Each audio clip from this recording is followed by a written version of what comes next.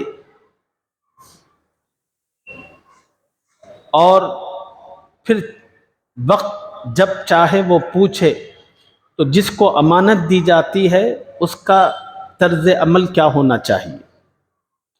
حضرت طلحہ نے کہا، بھائی طرز ہونا کیا ہے؟ جس نے امانت دی ہے وہ جب چاہے اپنی امانت پوچھ سکتا ہے، اور جب بھی امانت دینے والا امانت پوچھے، جس کے پاس امانت رکھوائی جاتی ہے اس کی ذمہ داری یہ ہوتی ہے کہ وہ امانت اٹھا کر اس کو دے دے۔ بیوی نے اپنے شوہر سے کہا کہ اللہ جزائے خیر دے، ایک بہت بڑا مسئلہ تھا میرا، آپ نے حل کر دیا۔ سنیے، میرا اور آپ کا بیٹا اللہ کی ایک امانت تھی، اللہ نے اتنے سال اتنے مہینے تک مجھے اور آپ کو دیا تھا، اب خدا نے اپنی دی ہوئی امانت واپس لے لی۔ بچے کا رات انتقال ہوا، آپ کی آمد سے پہلے میں نے اس کو نہلا دیا اور کفنا دیا، اب آپ بچے کو لے جائیے، نماز پڑھائیے اور تدفین کیجیے۔ حضرت طلحہ کہتے ہیں اس واقعے پر بڑے حیرت زدہ ہوئے۔ وہ سیدھے مسجد کو آئے، نماز کا وقت ہو رہا تھا، بچے کو بھی لایا، جنازے کی نماز ہوئی، تدفین ہوئی، اور نبی صلی اللہ علیہ وسلم سے ملاقات کر کے حضرت طلحہ نے اپنی پوری رات کا واقعہ سنایا۔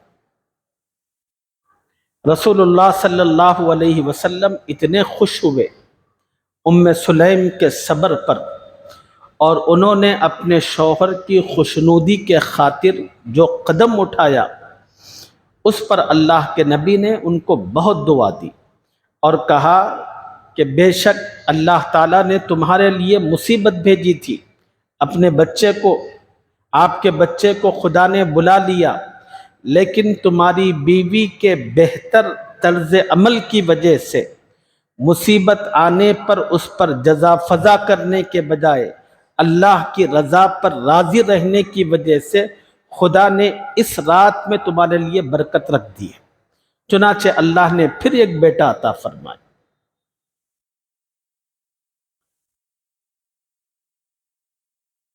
حالات پر بندوں کا جس اعتبار سے ری ایکٹ ہوتا ہے، خدا کی جانب سے معاملات اسی طرح کے ہوتے ہیں۔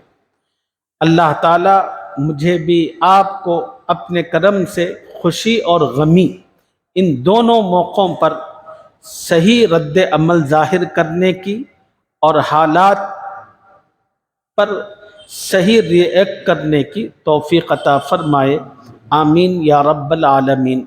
وآخر دعوانا الحمدللہ رب العالمین۔ ایک منٹ، ایک بہت بڑے بزرگ